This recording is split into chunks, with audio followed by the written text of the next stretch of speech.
Okay. All right, guys. Thank you for taking the time to join us this afternoon. I hope everybody had a wonderful Mother's Day weekend.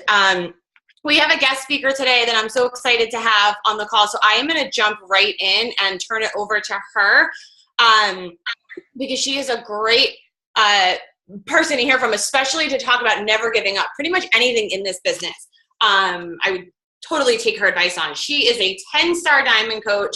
She was a top 10 coach, elite top 10 in 2013, 58 months at Success Club 10. She has been in the top 3 for Team Cup. Heather Foltz is here to share her story and talk to us a little bit this afternoon. So thank you for taking the time to hop on with us today. I appreciate it. No, thank you. I'm glad we finally got our schedule lined up. It's been so crazy. I just want to make sure everybody can hear me. Sometimes my MacBook shuts off. Is that good? Okay. Yeah, you're good. Okay, so what I like to share is my story because I have a very unique story with coaching. I've been a coach for 5 years in July. And you know, we all go through trials and tribulations as coaches where we go through spurts of wanting to quit. And, you know, when I became a coach, it was one of those things of what's your dedication level going to be at, you know, and I'm sure Brian's talked about it, but what type of coach you can be, you know, if you're just going to be coming in as like a discount coach, hobby coach, or runner, things like that. And sometimes in the beginning, we really don't know because we don't know what to expect. And I can honestly say throughout my 5 years, sometimes I don't know where I want to be as a coach. And I'll be honest, right now is one of my downfall times as a coach. I actually just made a post in a group that Brian and I are both in about just, you know, struggling. And this morning has actually been a really crappy morning for me. I'm just like, my boyfriend's bugging the hell out of me. I had to kick him out of the house. I was like, you need to leave because like I need to get some work done, try to get some stuff done. Because honestly, today I'm in one of those moods where I just want to say, oh, be done. But I will not do that. So to kind of start from the beginning, I signed up in July of 2011. And I had, my youngest was 3 months old, and I had a 2-year-old. And back then we didn't have challenge packs. We didn't have, you know, special incentives for enrolling. We didn't have all this training. We really didn't have much. And my coach, when I signed up, I actually quit because she's like, oh, you need to get this Shakeology. And, you know, I was like most, like, what's this Shakeology? And at the time I was on a single family income. We were on like every type of government aid you could think of with the exception of food stamps. And again, I had a newborn. And my ex-husband had $45,000 in student loan debt. He had an obscene amount of debt in credit cards. His car payment was really high, and I just couldn't fathom getting Shakeology because I was like, one, I don't need something like that. But so actually after I enrolled, I let my coach know. I was like, I'm sorry, I can't do this. And I called Coach Relations and I quit. And then my ex-husband and I, we sat and talked for a little bit, and he's like, you know, why don't you just try and see where this is? Because fitness was a big part of my life, and just kind of put, you know, see where it goes. So I actually had to open up a credit card to be able to buy Shakeology. And I think at that time I bought Asylum as well. And we didn't, you know, it wasn't a challenge pack then, so we didn't get the $40 fee waived. I had to pay that too. And then when I signed back up, my coach kind of was like, F off, and she was done with me. And I self-taught myself everything. So for me, like, you know, just a little bit about me, I cannot stand when coaches are like, oh, I can't do this. I don't have the training. I don't have the tools. And I think to myself, I had zilch, and I did everything on my own. Everything. I had no help. Zero. I went through the Coach Online office. I did everything. A lot of people would quit because they need their hand held. And some people are like that. And I totally get that, you know, different personality types. But I also think when becoming a coach, you have to put it in your mindset that no matter what happens to your upline or their upline or this or this or this, you're going to stay in the game because you want to be here. Because I wanted to quit. Again, I was like, this is ridiculous. And in the beginning, I sucked. I was that spammer like, hey, I'm doing Insanity. Buy it. I mean, I would go back. One of my first coaches about 2 years ago, I decided to go back through our messages. And when I was messaging her right after I became a coach, I wanted to I was like, wow, I can't believe I said that to you. and you signed up. Like the first message I said to her is, hey, I know I haven't talked to you since high school, but I'm doing this insanity. Here's the link for it if you want to buy it. I mean, that's like literally what I said, which is awful. So anyways, like I said, I was that spammy coach, and it took a lot of me stalking other top coaches to kind of figure out what I needed to do, and that meant seeing what Christine Dwyer was doing, Josh Spencer, Wayne Wyatt, looking at their social media pages, because you can self-teach yourself this business. And also remember, again, when I signed up, I opened a credit card. So also in the back of my mind was, I have to do this because I'm essentially putting myself and my family in more debt. So with that mindset of that, I have to do this, I need to do this, I want to do this for my family and for my kids, I think that's what kind of kept me going and helped me push. And, I started utilizing my social media. Once I realized what kind of spam I was doing, I took that step back and started focusing on our true mission, of really helping other people. So I created a free fitness group for anybody to join that I coached. There was no requirements, which was great for me because I could get these people in this group. And even if they didn't purchase something right now, you never know what they're going to do 6 months from now or something like that. So that's kind of where I started. And really it was just about putting myself out there and being vulnerable. Like, okay, hey, I'm a brand new coach. I have a 3-month-old, a 2-year-old. I was doing insanity, and this is what I'm going to do for my life. And I'm going to help myself. And what I want to do is help other people along with that. So when I got in that mindset, it got, I don't want to say easier, but I was realizing I needed to relate and connect more to other people. Because we do get into that mindset of, oh my gosh, I got to make my money back. Oh my gosh, I got to do this because I went negative investing into this business. And it wasn't easy. It was hard, but I did hit Success Club 10 my first month as a coach, and how I did it, I have no clue. I do remember July 7th, I think I did like a race. I set up a Shakeology stand at a race, and I got like 10 points from that alone, which totally shocked me because I didn't know. So that was something I did, and I think that's, if I remember, that's pretty much how I hit my first month, and things kind of went from there. Of course, a roller coaster. Of course, I got those objections, and again, I had to self-teach myself how to handle objections. I really wasn't into personal development at the time. I don't think it was really preached as much about how important it is to our growth. Personal development really just isn't about business growth. It's about personal growth. For me, it helped me, still does, helps me be a better mom. And, personal development kind of helped me realize my marriage was toxic in a sense, and that I had a very passive-aggressive relationship with my ex-husband. And instead of being in a fake marriage for, picture purposes or social media purposes, I needed to let that go. But anyways, that's totally off topic, which, you'll realize for me, I tend to ramble and go in 50 million directions. But anyways,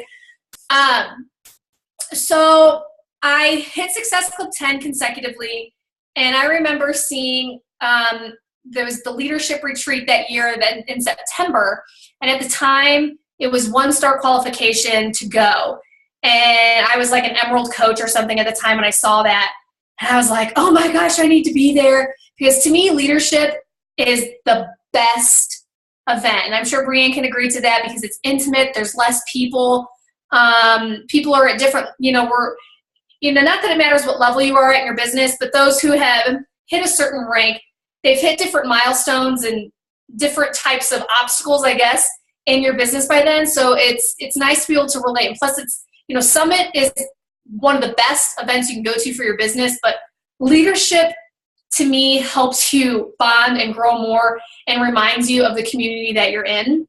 So I remember seeing the pictures and I was like, that's going to be a goal of mine. And then in January of that year, they announced that they were bumping it up to 2-star. And at that point, I think I had just hit diamond, and I was like, 2-star? That's impossible. And I really had no clue how I was going to get there because I sucked as a leader helping my coaches do anything. And it made me want to quit so many times because I would get those objections from my coaches. Well, I don't have time to do this, and I can't do this, and then we don't have this kind of training. And again, in the back of my mind, I'm sitting here thinking, well, I did this all by myself. Why can't you? And And it took personal development to help me realize that we're all different personality types, and each person, needs something, has a different need, not everybody can self-teach themselves. And that's why I love, seeing all these different trainings come to play, other coaches sharing different types of trainings, because you have unlimited resources to help you be successful. So that year, I decided I was going to go balls to the walls and go crazy. And because I needed this. When we were still in debt, I was able to start being able to pay off some of the bills that we had, which was really nice, because once you start seeing a little bit of income, you start to see that potential. And I think that year I was able to pay off my ex-husband's car. Yes, I was able to pay off his car that year. But anyways, so I'm going to get to one big thing here in a second that would have made everybody in the world quit. So anyways, I busted butt that year. Like I said, I had my son, he was a baby, my youngest, and I had a 2-year-old. Granted, I'm a stay-at-home mom, but any of you who are stay-at-home parents know that it's very difficult. Sometimes I would rather go to a 9-to-5 job just so I didn't have kids pulling my hair every 5 seconds. Mommy, can I do this with you? Mommy, can I do this with you? And you can't work. I used to have my laptop sit on the couch behind me, and I'd play for 10 minutes with my kids, and I'd be like, okay, Mommy needs a 5-minute break. And it was very challenging, and it's one of my biggest pet peeves when people say stay-at-home moms, it's not a real job. So it's like, do you even know what it's like? It's very difficult. So that year I did amazing things. I ended up, continuing Success Club 10. I ended up becoming, 2-star diamond that year. And I was like, yes, I hit my goal. I'm going to go to leadership. And all that while, there was that thing called Elite that I really didn't know about. And come to find out, I became Elite qualified in September of that year. And I was like, oh, that's so awesome. I don't even know what it is, but great. So still kept crushing it, still kept working. And, I found out in November, I think I was number 18 or something, which is huge. Really excited. I was like, yes, I'm Elite. This is going to be great. I was really proud of myself because I was kicking ass, doing great things with my business. I was helping so many people. And I just, I was like, I've been doing this, being home. And I was just really proud of myself. And then Elite qualification is at the end of the year. And I think it was December 26th that year, the day after Christmas. I remember it was like it was yesterday. I woke up that morning, on that Thursday morning, checked my back office, and I had dropped to 1-star. And Elite at that time was 2-star. So I burst into tears instantly. And I was like, oh my gosh, I think I lost out on Elite. And after, you sacrifice so many hours and you do so much to do good things and grow your business, and you lose out by whatever. And, we were getting those coach cancellation emails also. And I remember I never got one. So it's the day after Christmas. And at the time, I was working with one of the corporate people. His name's Kobe Mitchell. His wife is now a coach, but I called him, and it was 7 o'clock in the morning. And Kobe and I called Jeff Hill on 3-way, and I was just in tears.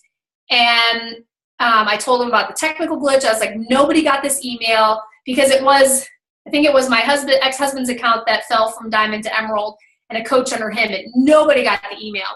And even the sponsoring coach didn't get an email. So we went to compliance, and I fought this pretty much through the month of January. And they obviously did not reward me Elite. Now, those of you who have worked really hard and you've seen a lot of failures, it makes you feel unworthy, and you feel like, well, what did I do to deserve this? I've worked so hard. I've brought in so much income to this company. I've helped so many people change their lives, and I busted my ass. I sacrificed time with my kids. I was getting up really early. I was getting up at 5 in the morning to, spend an hour or two before my kids would get up, trying to message people, trying to invite people, trying to be the best coach that I could be. How dare Beachbody do this to me? And that was my mindset for probably until March. And I remember messaging because I was 2-star at the time, so my other diamond, and then my up-and-coming leaders saying, I'm possibly going to quit. It was bad, and it put me in a really dark place, because I felt like, why would they do that to me? And after talking with Kobe Mitchell for a long time, He's like, you really can't do that. Look at all you have achieved and look at all you've accomplished and, look at how hard you've worked. So, just kind of to back up, keyword here is hard work.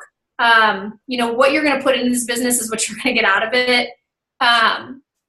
So anyways, that March was the start of like Team Cup stuff. I think we had done like 1 or 2 prior to that. And I messaged some of my newer coaches and was like, okay, I'm going to try to do this cup thing. Do you guys want to do it with me? Maybe it'll help me get back into my group. And my team ended up being number 3. And I went from 2-star to 5-star qualifying during that cup. And that kind of gave me that spark to be like, you know what?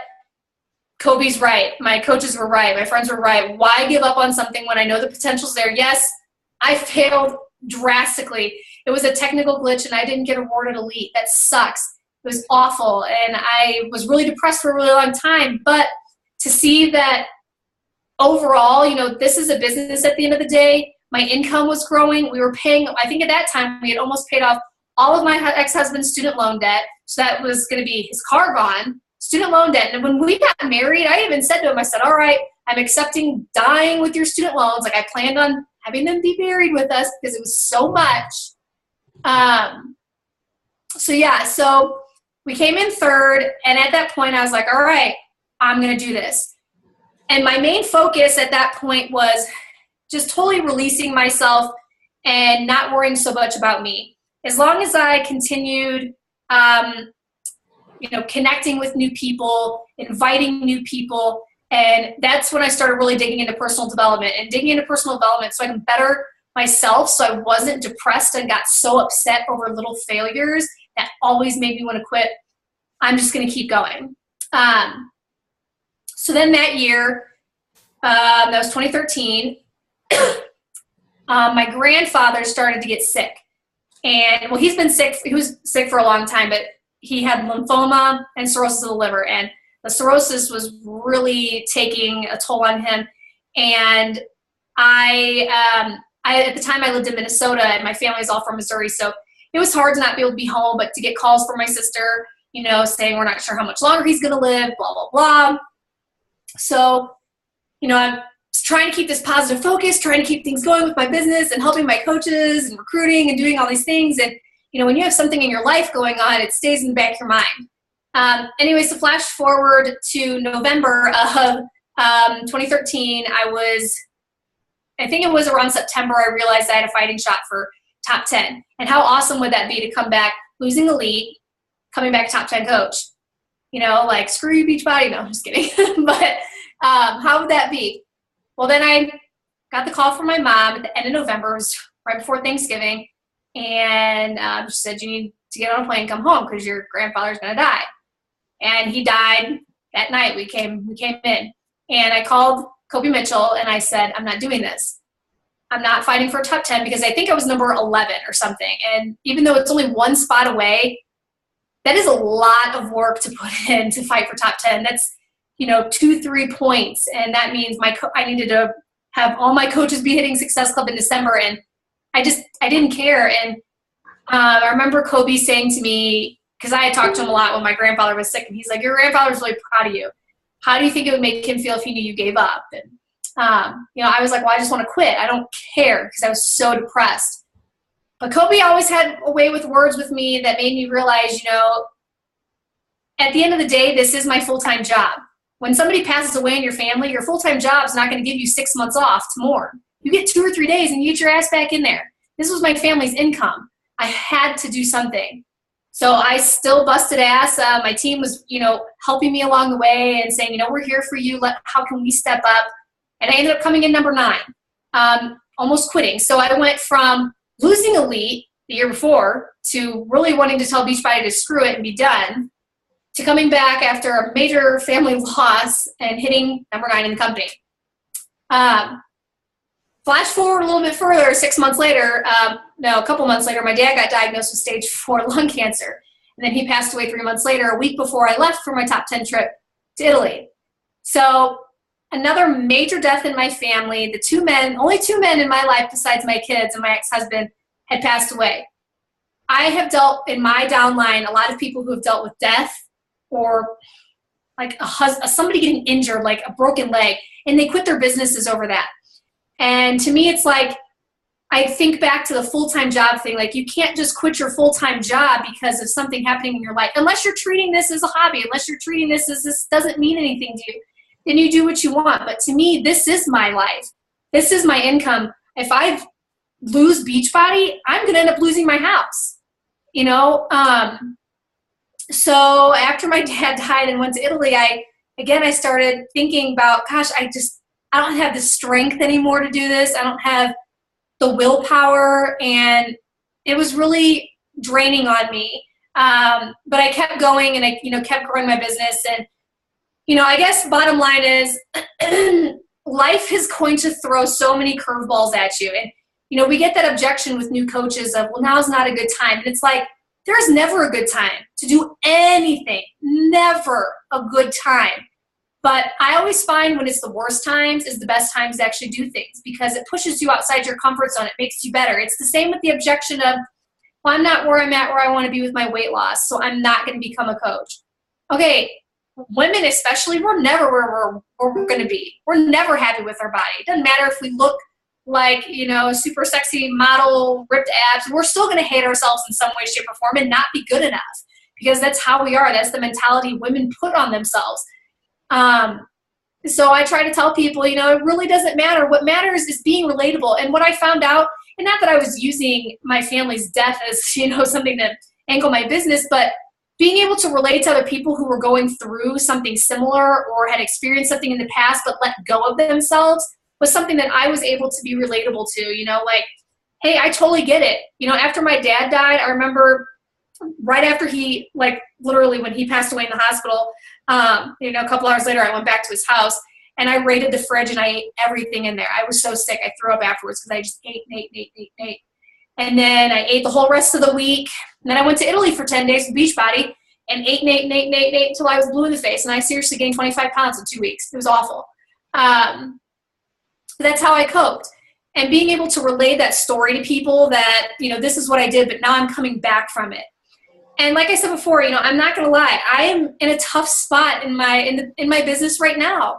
And I'm, my team is kind of falling apart a little bit. My newer coaches really aren't doing anything, even though I haven't changed the way I'm doing things. I'm doing things that made my other coaches successful.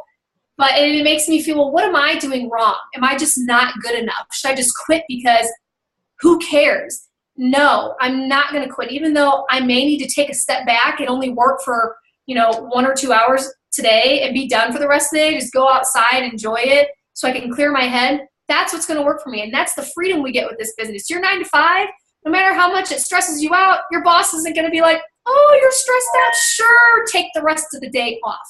No, digging into personal development helps me. It really does. I love listening to Tony Robbins on YouTube. Going out for walks helps me clear my head because I get so down on myself and I am so hard on myself when things do not go my way. I wonder, is it personal? What did I do? Why is this happening to me? Why me? Why me? Why me? And instead of that, I need to be like, okay, what can I do better? And how can I better myself? So to wrap it up, that's kind of a lot, but I have been through so much in my personal life, and I went through a major divorce last year, and I'm pregnant with my boyfriend's baby, like my life has been insane, and I've had so much judgment from my divorce, because everybody knew my ex-husband because he was at my events, but nobody saw because we were really good at faking it, and, it's very, very hard being in social media, being on that spotlight and just wanting to say, forget it, let me live my life. But at the end of the day, I'm not going to do that because this business matters to me. These people matter to me. My coaches matter to me. My team matters to me. Even if they're quiet and not doing anything, it still matters to me to see them succeed. And who am I to be like, well, I'm struggling, so I quit. No, it doesn't work like that. I don't believe it does. And I believe that since you guys are on this call, that means that you're in Beachbody for a reason. You're not just a hobby coach. You're not just, you could be a discount coach, but you're looking to do more.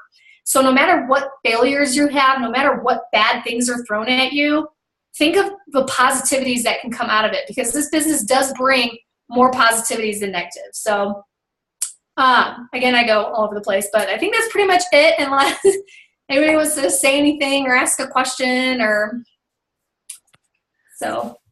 There was so much that I didn't know about your story. Like, I didn't know that you had missed the year before. I don't share about it too terribly often because it gets me pissed off. But it's good to know. You know, there are so many times that we want to throw in the towel and we want to be like, fuck it, like I'm done. And when you can push through it and share it with your team, I mean, it just makes, I think we all sort of go through that no matter where you are in your business. And I think that there's new coaches that think, oh, they got to where they are. It's been so easy for them. They've never had to struggle. And it's just not the case. Does any of you guys have questions for Heather before we let her go? Yeah, feel free to ask me anything. It doesn't have to pertain to my story. Just hang on. Go ahead, Ma.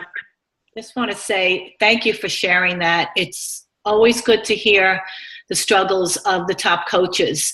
We often get misguided to think that you never had a rough road, and you had multiple rough roads. And if you have to work, you're not going to have the freedom that you have with this job that we have here. We can take a day off to recoup, and it's just nice to hear. I mean, I'm sorry for all your struggles, but it's nice to hear it because I don't think we hear it often enough. And it wouldn't have made me who I am today. It wouldn't have made me stronger. It wouldn't have put that thicker skin on it.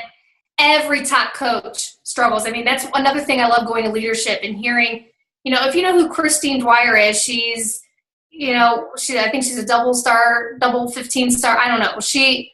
I remember my first leadership being with her and her telling me all of her problems. And I was like, you are a human. You do have issues, you know. Same with Janelle Summers. People think, you know, just because she's Shalene's sister that she doesn't go through her own struggles. The year I was top 10, so was she. So I really got to connect with her too. And I was like, wow, you guys, we all struggle. It does not matter if you just signed up today or you've been around for 7 years. So. Thank you. Oh, all right. Well, I appreciate you taking the time to hop on with us today and share your story. And I look forward to hopping back on with you guys next week. If there's no more questions, guys, that's it. Everybody have a great week, and we'll get this recording up for you guys to share with your coaches. Thanks, everybody. Thanks, Heather. Bye.